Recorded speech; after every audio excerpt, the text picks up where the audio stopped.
guys, you know what time it is. We got 6 things you should know. And number 1 on our list, 61% of people are at risk of running out of savings. That's according to the latest installment of Clever's COVID-19 Financial Impact Series. Now, this is an alarming number since only 18% of Americans say they won't run out of emergency savings. So if you find yourself with dwindling emergency funds or have already depleted your savings, it's important to take action now to rebuild your fund. I got to get on that.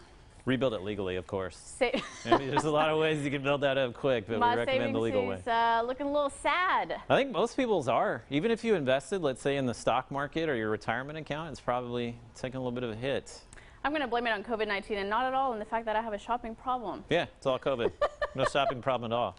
All right, guys, moving on to our number 2. Boston may be far from the Arctic, but that doesn't mean igloos aren't popping up. 6 plastic igloos popped up in Boston's seaport in an effort to keep diners eating outdoors all winter long. Now, the owners of Woods Hill Pier 4 ordered 12 of these igloos and were thrilled to get 6. The rest are on back order. Yeah, that's right, and they are full every night. The plastic igloo blocks off the wind from the water on gusty days, and it's just one way the local restaurants are trying to stay alive during a pandemic as they face new rules.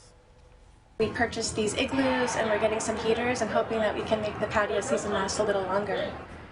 And as cooler temperatures set in, everything from igloos to space heaters, the demand for the things that keep people warm are as hot as ever. I love that.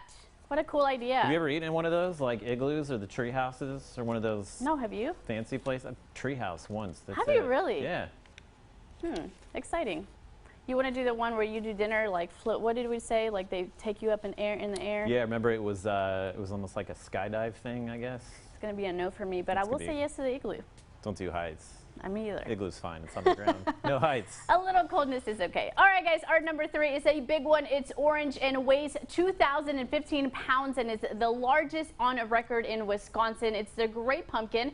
Just in time for fall season, it weighs in as a whopper. Yeah, the Jim Ford grew the huge pumpkin and says at one point the Great Pumpkin was growing 52 pounds a day, and the vines grew nearly a foot a day. Ford recently got his first place at the River Prairie Ginormous Pumpkin Festival in Altoona in September with his ginormous pumpkin. Yes, that's actually a festival. It's his biggest so far, but he wants to keep it growing larger. How do you get a pumpkin to be that big? Is that a regular pumpkin on top of it right there? That's a huge, you could live inside that thing. I mean, that would be awesome. You can carve it out and make a little house. A pumpkin home, if you will. Pumpkin igloo? I just want to know, like, what do you have to do to get a pumpkin to be that big? That's a very good question. Probably just water, just sun and water, like everything else. There's no way. Yeah, I have no idea. We did lots of chicken. It's actually eating like human food, 3 meals a day. All right, guys, this Halloween is certainly not like the years before it, but that doesn't mean that it can't be fun. Liz McLaughlin reports on the many ways families are celebrating while social distancing. Hey, happy Halloween! For fans of trick-or-treating, Halloween is even scarier this year. Better safe than sorry. It's just 1 year. We can make up for it next year. More parents deciding to opt out of spooky season due to the COVID-19 pandemic. That's according to new research from What If Media Group. In a normal year, 90% of parents with children will be going out trick-or-treating. This year, it's just going to be 25%. But Halloween isn't necessarily canceled, just modified. Good news for the candy industry.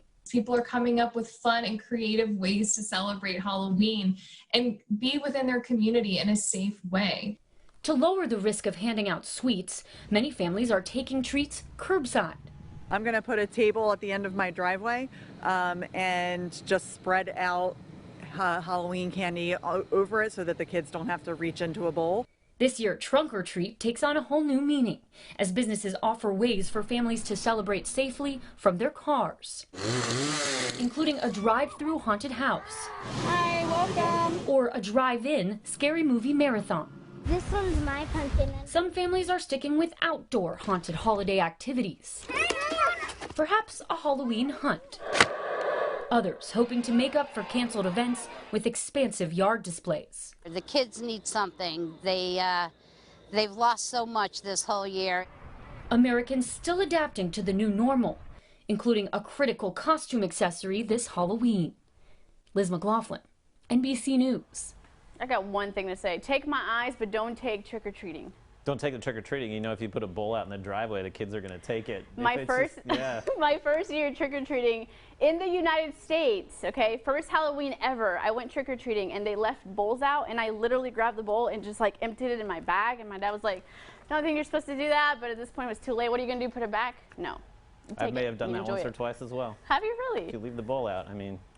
And you weren't a little Mexican girl that didn't know English, so what's your excuse? I was not. I was just a terrible child.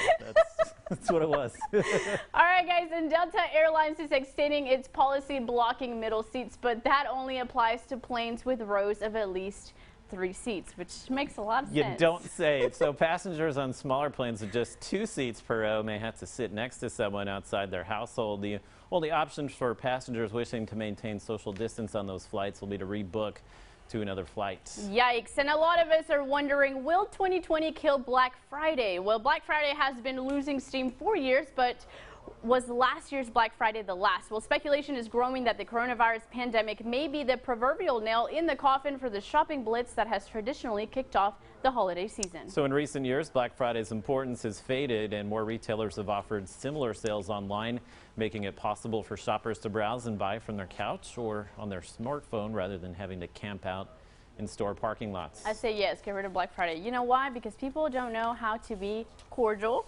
They don't know how to behave Maybe at all. don't like hit someone upside the head because you want a TV. I'm really happy for the retail workers too, who give up their Thanksgiving to like go in at 6 p.m. You know, when the store's opening. Shop online in your pajamas. It's much better that way. So much easier. So much easier. Yeah. All right, so we have to take a quick break, but don't go anywhere. We have Stonehouse Decor in the studio to help us make sure our porch looks perfect for the fall. Plus, I'm telling you how you can get rid of wrinkles in just minutes to give you a more youthful look. And later, Fernanda takes us to Jefferson, Texas, to a place that has a trendy kitchen towels for pet lovers and so much more. Stay with us. We'll be right back.